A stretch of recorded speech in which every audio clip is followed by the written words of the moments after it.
Google Drive'i avamiseks trükin veebilehitse aadressi ribale drive.google.com ja login sisse oma Google kasutajakontoga. Uue küsimustiku lisamiseks valin uus, rohkem ja Google vormid.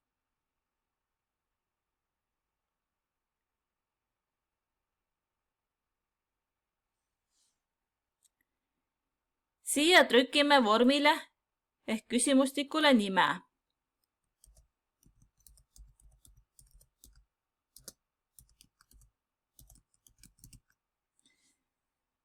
Kui me soovime, et failile tekiks sama nimi, siis klõpsame siia nimetu vorm peale. Aga faili nime võib soovi korral ka teise panna.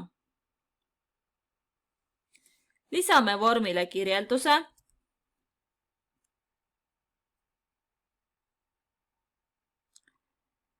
Esimeseks küsimuseks iseenesest on nimetu küsimus, muudame. Ja esimesena küsitakse tavaliselt vastaja nime. Ja see peaks olema lühike vastus. Nimi võiks olla ka kohustuslik küsimus.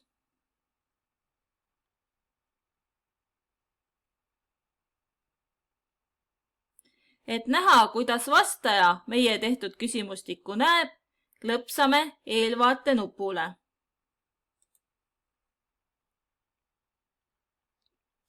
Siin on küsimus nimi ja vastaja saab trükkida siia oma nime. Jätkame küsimustiku koostamist.